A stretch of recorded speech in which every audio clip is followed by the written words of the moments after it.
In this video, we'll show you how to replace the inner tie rod on your Ford Edge. This is located in the front of the vehicle and behind the wheel. Let's get started.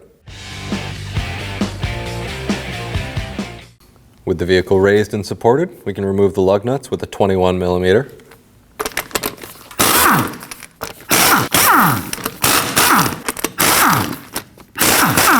And we can go ahead and remove the wheel. Before we can remove the outer tie rod nut, we need to loosen up the inner tie rod's jam nut. We can do that with a 21mm.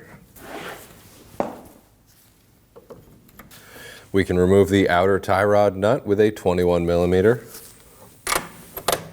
If the stud of the outer tie rod starts to spin inside the nut, go ahead and use a 21mm wrench and then a 10mm socket on top.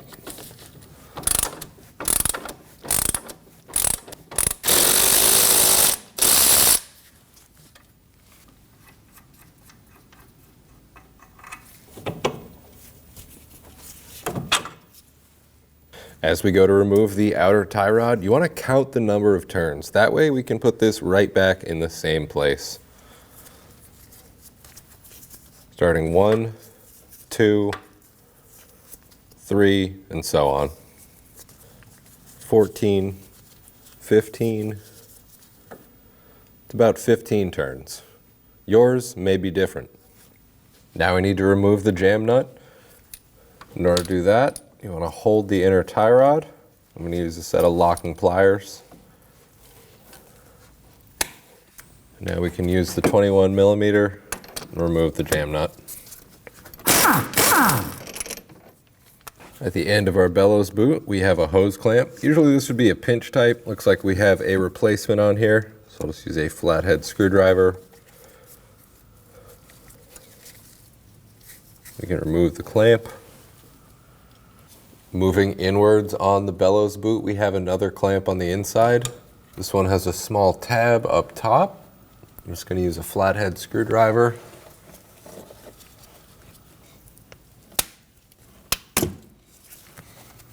We go ahead and break that free and then pull on the bellows boot.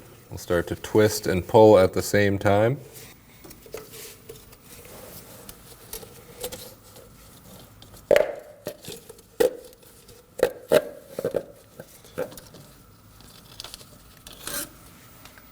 I've installed our inner tie rod tool.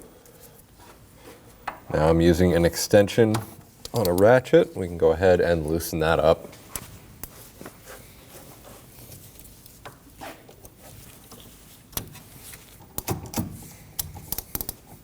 Can remove the tie rod tool and thread the inner tie rod off the steering rack. Now we can wipe down the steering rack and inspect your seals.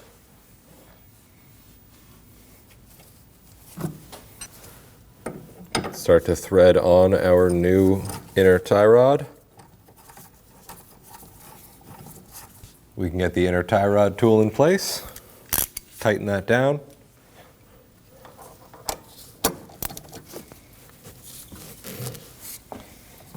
And we can snug up the inner tie rod. Now we can remove the jam nut. And we'll remove our protective piece.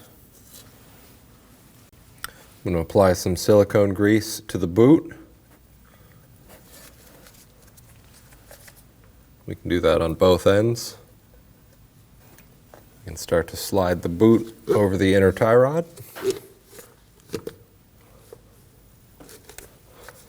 Now we need to get the inner portion of the boot onto the steering rack. We can get a cable tie onto the inner part of the boot. We can start to tighten that down by twisting it with some pliers. And then you can just clip the end off.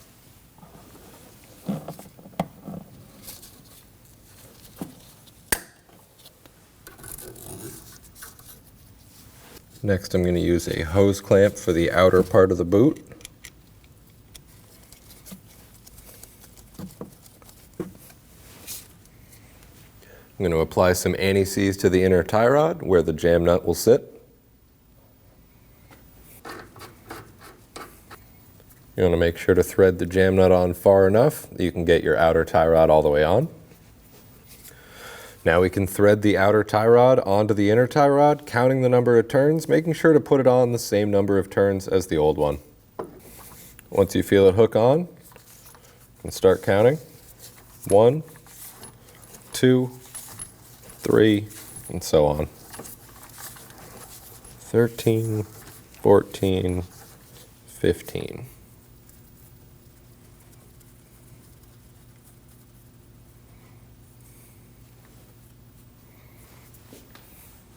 We'll remove the nut from the outer tie rod.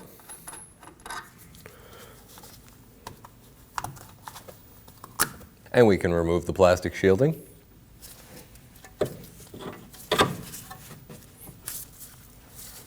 We can get the outer tie rod into the knuckle. We'll get the nut started on.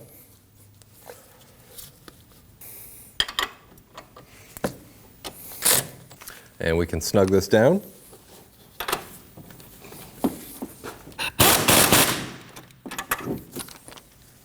And we can torque this to 111 foot-pounds.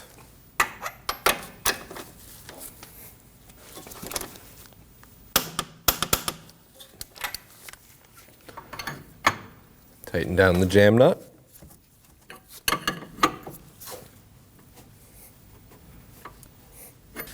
We'll reinstall the wheel. And we can line up the lug studs with the holes in the wheel. I'm going to press in down at the bottom of the wheel, and we can install the lug nuts. I like to thread the first one all the way in, and that'll help hold the wheel in while I put the other lug nuts on.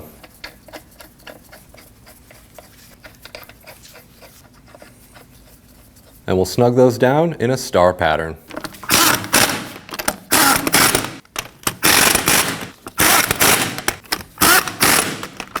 With the vehicle on the ground, we can go ahead and torque these to 162 foot-pounds in a star pattern.